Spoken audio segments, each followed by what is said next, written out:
G'day guys, welcome back to the channel. Today we're going to talk a little bit more about loot priority. I mentioned it in last video that I would cover this before everyone's first raid or before the raid actually releases tomorrow. Assassination and both combat as well. Now it's important to note that combat and assassination, the only thing that really differs is the weapons obviously, and then combat uses runestone in some situations as well. And I also want to mention that when you're talking about loot priority, it's going to differ for everyone. The most important thing that you should focus on is just being really informed about what are really big upgrades for you over what you're currently wearing.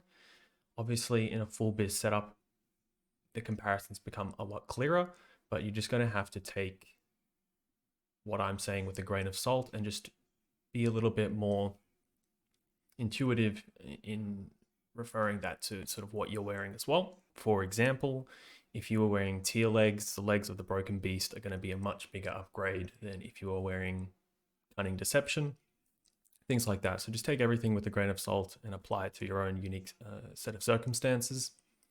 I will not be putting Death's Choice or Death's Verdict in any of the rankings.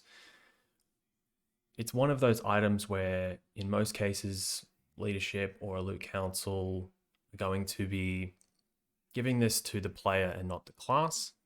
If we had a situation where all factors were equal, attendance, everyone had 100% attendance, everyone was putting in the same amount of effort, everyone was passing really high, not dying to avoidable mechanics, then you could give it to classes that it was the biggest for. But in most cases, it's kind of outside of your control. But if you are a GDK peer or a soft reserve only kind of player, just put it where you like. It's obviously an incredibly cool item. It's best for all physical DPS. So if you really want it, it's got a cool icon as well. So I can understand if you wanted to put that in number one, go for it. But it's important to note that for Ret and for Unholy, it's best for the entire game.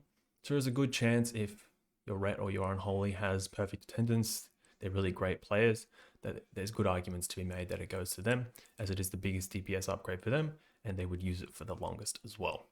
One other thing that I should mention is a lot of the information and the data is gathered through the Simonized spreadsheet. That link will be in the description as well, and Wherefore is quite well known in the community as well. Put up a great spreadsheet that compares all of the items and their DPS upgrades.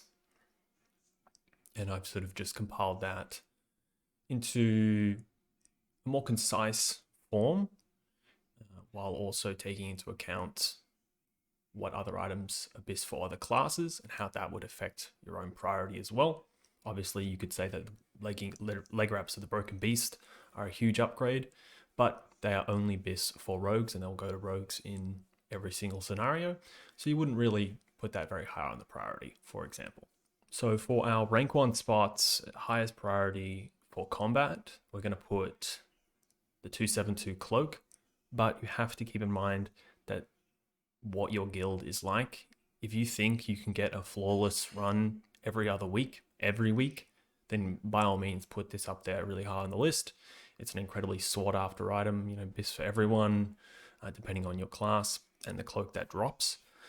But it's obviously incredibly sought after, and if you're a great player and you think your guild can get a few of these, feel free to put it on your list. But if you're in a mediocre guild, if you're in a pretty mid-range guild, the likelihood of you getting a flawless run may not be very high, so it would be a waste of a really high priority slot.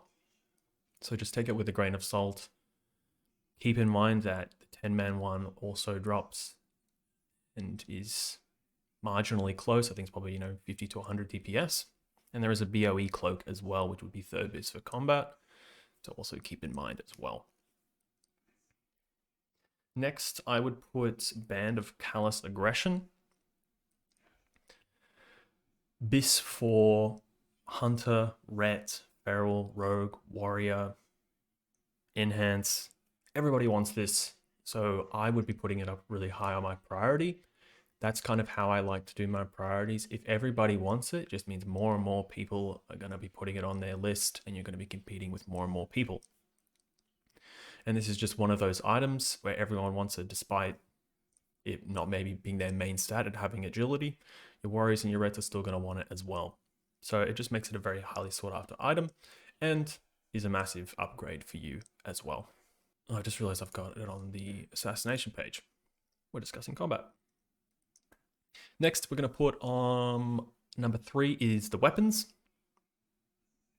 This would be maybe even higher if you didn't have Golden Saronite Dragon or something like that. They're incredibly in isolation from a Bis Ulduar. They're a great upgrade, but also you compete with your Frost DKs, your Unholy DKs, and your Enhance. Now, arguments could be made that these go to the rogues as they synergize really well with Hack and Slash, and going for the mace from the tribute chest isn't a great option for us.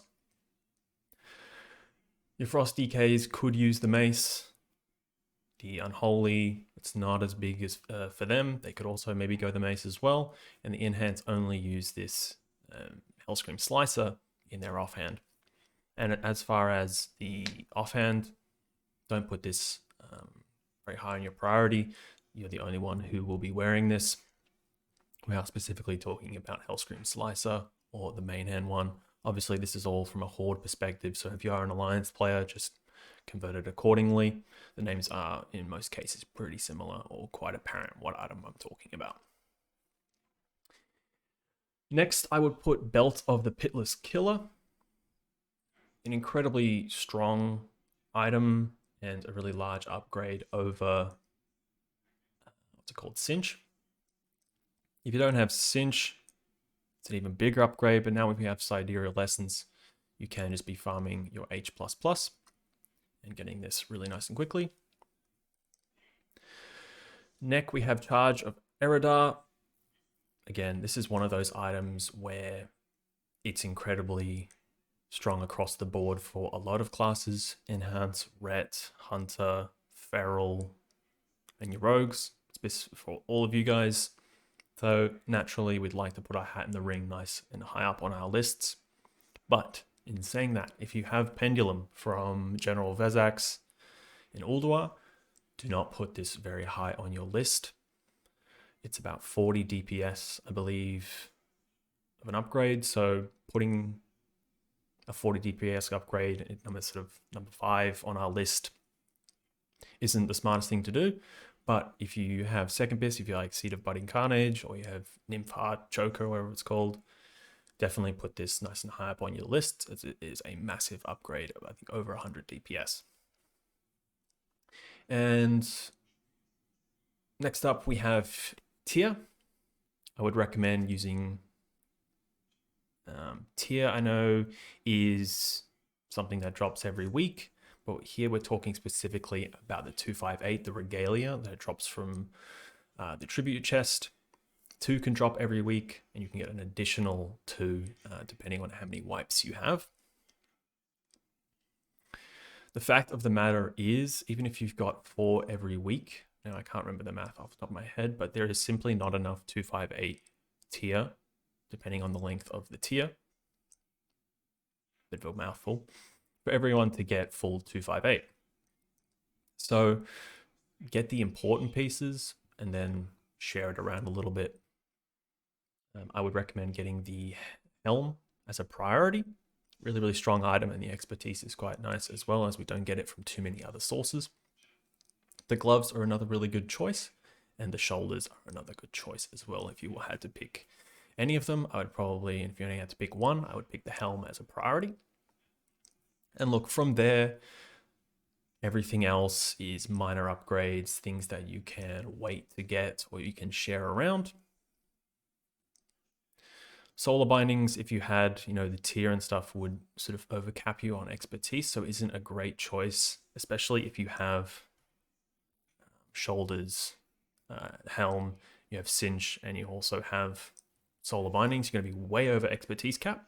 So it's just something to consider with your own gear sets as well, and the order that you get things is going way over expertise cap, which is one of the worst things you can do, as it is a completely wasted stat once you go over cap. Next up, Assassination. As far as Assassination goes, it's a little bit of a different ball game. Tier is a lot more of an upgrade than it is for combat. And accordingly, I would value it a little bit higher. Obviously, we need as much expertise as possible up until camp, which is much higher than combat, obviously. And will affect the order in which we get things as well. So I can't account for that. I can't advise you on what order to get it. It's the order that it's going to drop. So keep in mind when you roll on gear or you'd say you'd like something, whether you can actually utilize all of its stats then and there. Otherwise, you might have to pass it to another rogue or to your feral, to the other assassination rogue who has it in a different situation than you. I would still put Callous Aggression at number 1 for the same reasons that for combat as well. It's just got all the stats that assassination loves and rogues love in general. And it just goes without saying that it's a fantastic item, especially with the amount of competition that is on it. Next is Belt of the Pitless Killer. If you have Cinch, it is less important. But if you are using Death Warmed Belt, or if you are using Belt of the Twilight Assassin, this is a gigantic upgrade, somewhere up around 150 DPS. But again, that is only if you don't have Cinch. And Cinch can be bought by grinding a fair few beta heroics. So just toss up how much time you want to be spending in heroics versus how much you want. Very marginal, probably 50 DPS upgrade over Cinch. Next, we have Charge of the Demon Lord. Again, incredibly good. Assassination just synergizes really well with haste. So for the same reasons for combat, we're choosing Charge of the Eridar. But again, the same rule applies with Pendulum. Minor upgrade if you are lucky enough to have one of those. Next, I would put some of the 258 tier. Helm, Shoulders as a priority for the massive jump in expertise. As far as like how much expertise you're getting by going from 245 to 258, it's 12 on the Helm, which is quite a lot. And the less you need to be putting in your gear, the more AP you're going to be able to replace it with, and so on. As far as where you would go from here, again, it's just going to depend on where you're at currently with your gear. And I cannot accurately say, there's too many variables for me to account for to give a great estimation. As far as why we're not prioring the cloak, it's just because it would be so much better on a combat or the many other classes. The armor pen is just not that great for us. So much of our damage comes from poisons that, yes, it would be a good upgrade. Yes, it's still a bunch of DPS over second bis or third bis. It's just not as an important stat and probably should go, depending on how rare the cloak is, to some other classes who would value it much, much higher. And the BOE cloak is especially good for assassination. If you are lucky enough to get one in a guild run, you can buy it from your G Bank if you have that kind of arrangement, or you can put your hand up and say, this is actually quite good for me. I wouldn't need to roll on a 272 cloak if I got this. Some other things to take into account: if you have solar bindings, the upgrade from solar bindings to Dark Determination is very, very minor. So consider that, mention that to Loot Council or leadership next time you're doing an Ulduar skip run. These are especially good for ferals as well, and for you assassination boys as well. Similarly with Brand's Signet Ring, very, very high up on the value list for rogues in general, and the upgrade from Brand Signet Ring to Planestalker Band is not very high, which is why you don't see it very high on anybody's priority list, especially the one that I'm talking about as well. That is everything for today's video. Thank you so much for watching. Before I let you go, I will remind everyone to please check out Wherefor's list. It's an incredibly valuable resource when it comes to making decisions about what are upgrades for you in particular versus what you're wearing in from Ulduar, whether it's BIS, second BIS, or third BIS. He goes through every possible option and how much of a DPS upgrade it is, and will be incredibly valuable in making informed decisions about your priority lists. But I'll let you all go. Enjoy the raid this week. Let me know how it goes in the comments section and what gear you might get from your very first week. Thanks so much for watching. I'll see you in the next one.